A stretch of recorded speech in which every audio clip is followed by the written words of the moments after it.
welcome to another interesting edition of Lifelines with Mima. Thank you for joining us today. Today, we're discussing the issue of child brides.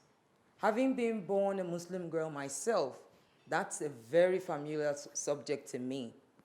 It promises to be an interesting edition. It promises to teach you something new. And trust me, you are going to enjoy. There's more after the break. We'll be right back.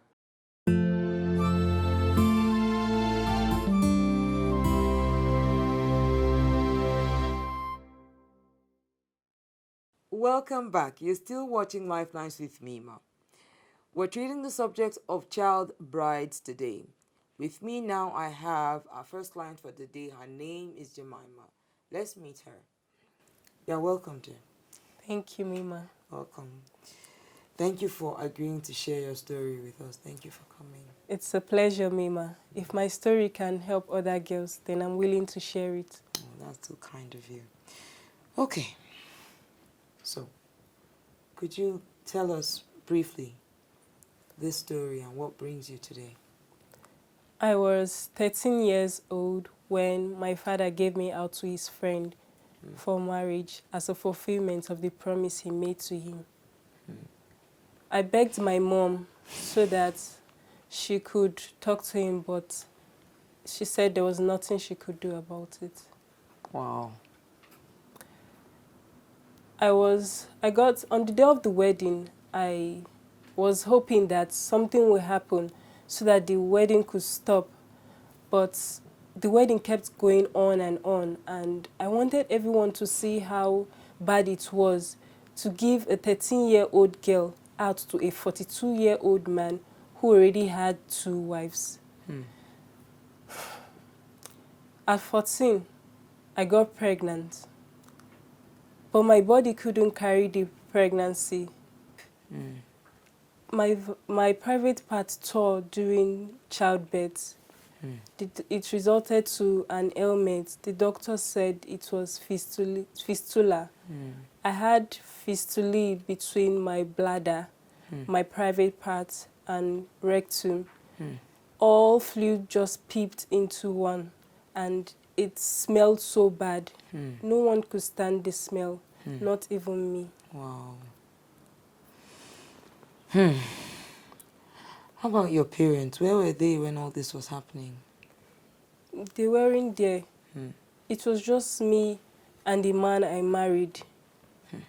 But when they told him I had fistula and he couldn't stand the smell, he sent me back to my parents that he doesn't want the marriage again. My parents too couldn't stand the smell. So they built a shack house behind our house.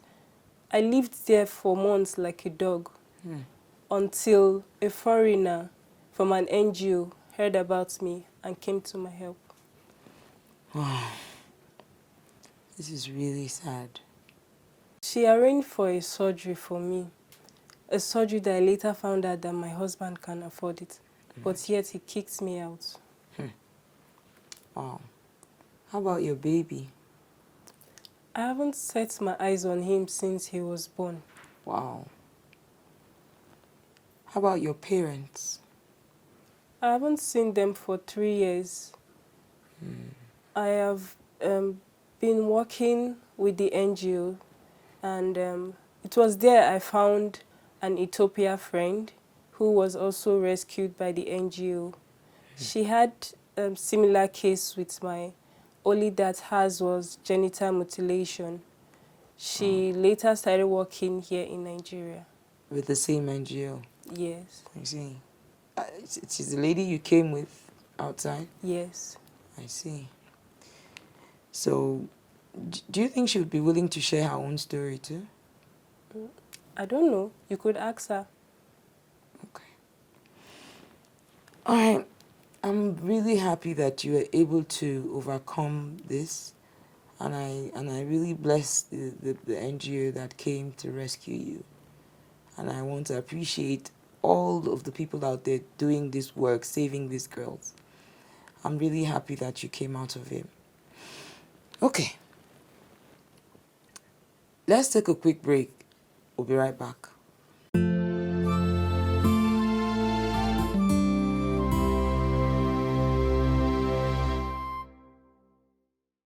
My name is Nadia. I'm Jemima's friend. I am a victim of female genital mutilation.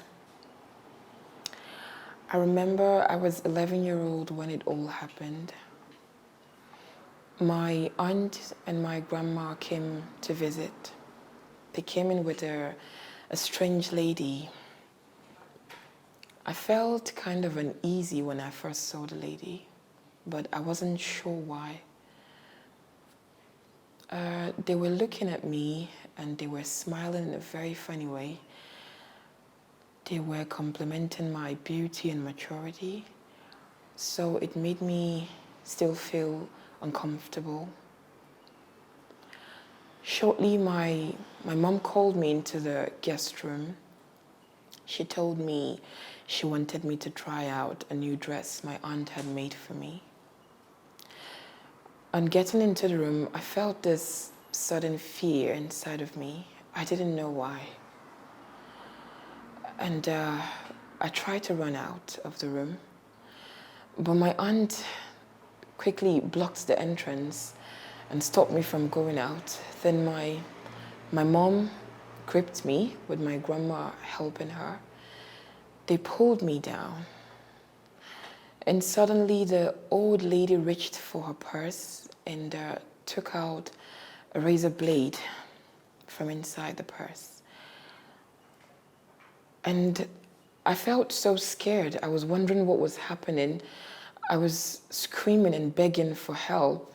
I even called out to my mom to tell me what was going on and to rescue me. But she said nothing. She instead pinned me down to the ground. And my grandma spread my legs open. And the next thing I felt was a very agonizing pain searing through me. And even though my eyes were shut, I could still see the blood flowing from underneath me. In the haze of my pain, I could hear a celebratory cry people usually shouted at weddings. And at that moment, I lost my vision. It was gradually going into darkness. When I came to consciousness, I was in a dark room. My hands and my legs were tied with clothes rags. I think I was there for about 3 days. I still felt the pain inside of me. I passed out again. I was just drifting in and out of consciousness. I was there alone, without food, no water, nobody to comfort me. No one even said sorry to me. It took about a week for the bleeding to stop and even much longer for the pain to subside. Nobody even told me what had happened. No one explained to me what had happened. At that point, I knew I had lost something I could never get back. I no longer felt love for family anymore. And I had to run away from home to join the fight for the other girls who were intending victims for the torture I had gone through, all in the name of female circumcision. I have been fighting against female genital mutilation, and I will continue to until this menace is outlawed and completely banished from existence.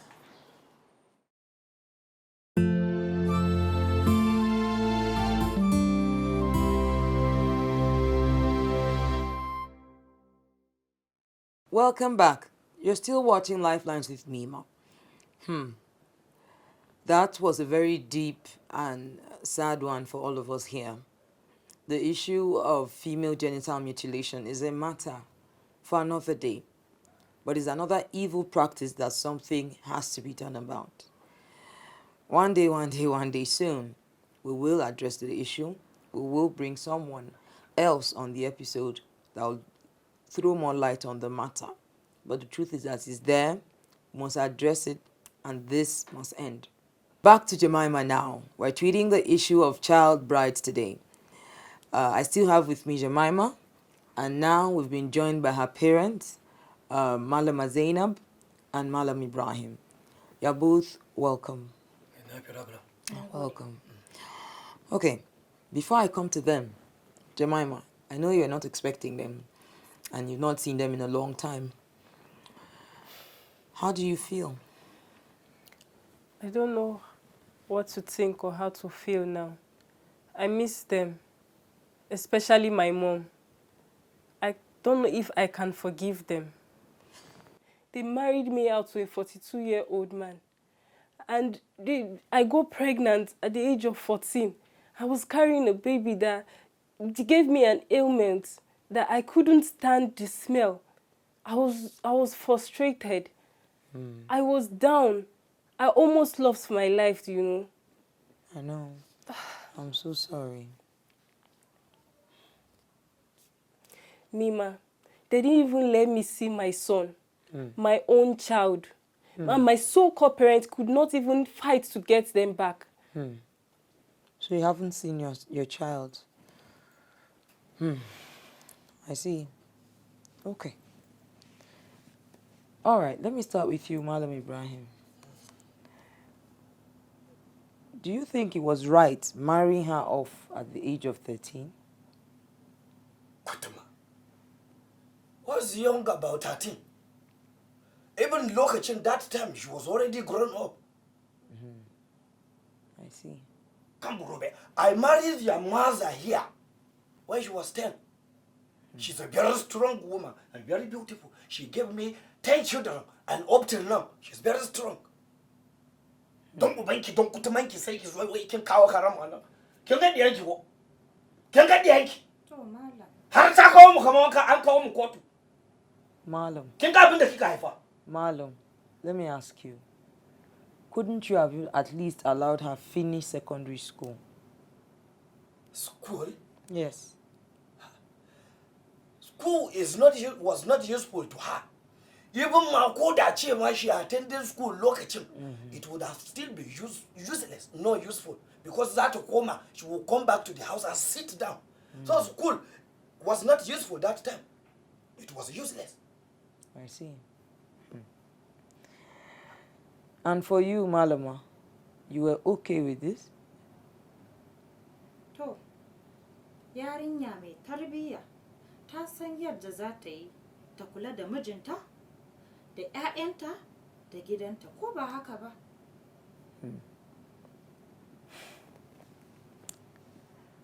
So, is it possible that you gave her out because the person was a rich person? Because he had money? Not because of money.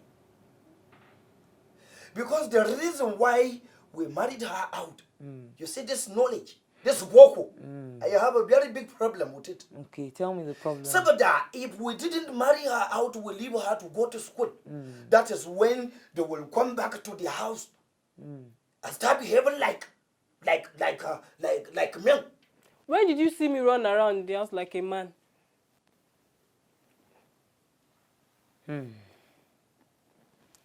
Okay, so let me ask you again. Do you feel that you've done well? We did this thing. We just did this thing to protect her. I see. Muna mata kariya ne. Kwarai kuwa. Kariya ne kawai. No protection. Hima, I was well behaved. I was a good child. I was never for once disobeyed them. Okay. So let me talk to you now. Now, every woman, yes, we can go forth and have children. That's okay. But the truth remains that the sign of seeing a lady's period does not mean her body is mature enough to carry a child yet. Not even mature enough for even sexual intercourse. Some ladies see their period as late as 16, 17. Others as early as 9. That doesn't make all of them the same. The body is different. The fact that her mother was able to come through does not mean that her case will be the same. Her baby may have been bigger, the circumstances different, her body is different. No child should be made to go through this. You saw it yourselves, how bad it was. This man in question abandoned your child when she had crisis. When you gave him something in trust, what did he do? He dropped her off with you when things got bad. So really there's no justification for this. A few more years after would have just been okay. And education is not just for staying at home alone. A woman can even be at home caring for her family and still do good. Help educate the children, help maneuver life. How do you do that if you are an illiterate yourself? So, no, your child is broken. She has suffered a lot. She has suffered a lot. But for this NGO, she probably won't be alive today. And you see, on top of it, her son. She hasn't set eyes on him. And that should not be so. She didn't do anything to deserve this. So as much as possible, even you as a mother, you should feel her pain. This is not right. How about her child?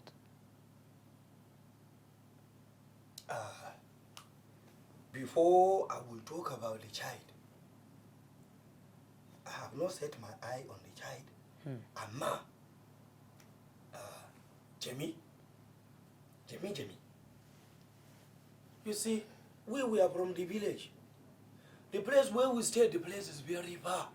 No education like that. Amma, if at all I allow Jemima to go for school, killer.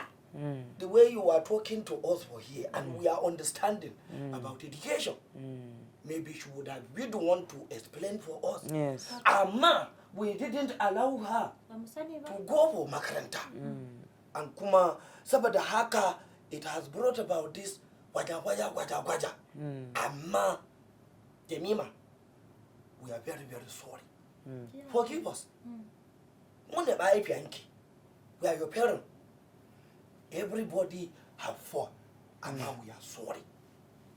It will not happen again. We are very sorry. We are very, very sorry. Ki yi haƙuri, kin ji? Wannan ɗiyar ta, ki yi haƙuri. Mun yi miki laifi, ba mu sani ba, ki yi haƙuri. Kin ji ko? Sorry, Jemima, sorry. Ya haƙuri, to ya isa, ya isa. We will try our best to look for the child. Okay. We will try. Mama, we are very sorry. Ya haƙuri. Jemmy, we are very sorry. It's okay. Very sorry. There you have it. Reconciliation has begun, peace has come. At the end of the day, love is what truly matters. We'll definitely get her son back. We'll get to the bottom of it and ensure that she's reunited with her son.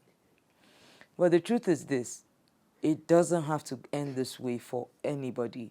No girl should have to live this way. No child should be married off too early. It's not written anywhere in the holy books that your child must be married off without her consent. She should be old enough to take that decision. It's okay to be married to have children, but not as a child. Because you know what?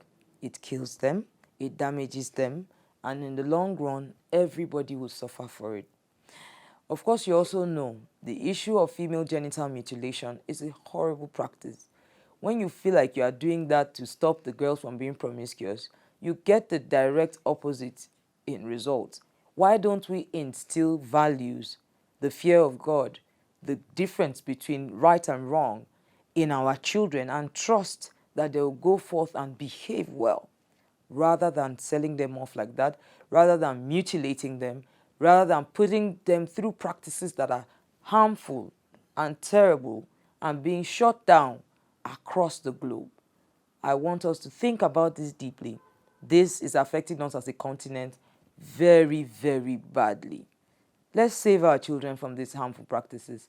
Let's bring them home. Let's give them education and allow them to flourish. There's more after the break. We'll be right back.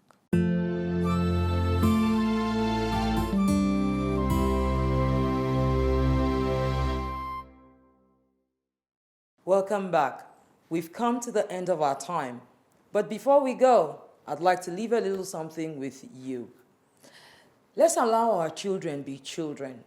No religion justifies giving children out in marriage at such a tender age. The damages that are done are irreparable. Most of us adults walk around with these things as if they are nothing. But I tell you, the cut is deep and the damages go far. So many children are giving out every day to older men that they know nothing of, forced into marriages that they don't deserve. Rather than being in school, rather than allowing them flourish, rather than allowing them do what they need to do as children, we force them into slavery, as far as I'm concerned. At the end of the day, they suffer, they die. Some don't even live to tell their stories. Like you see, some are bitter, some are damaged forever, some are thrown away and abandoned by their families. Do they deserve that? No. This should end, and this horrible mentality should change, because our children deserve to be children. When it's time for a young girl to get married, she will mature in age, mature physically, mature biologically, and get married. It doesn't take marrying them off early to keep them decent. When a girl is well trained and given the right morals with the fear of God, she can get married at 25 and still be a virgin. From all of us here, and until we see you next time, always remember that you don't need to go through life's issues alone. You know why? Mima cares.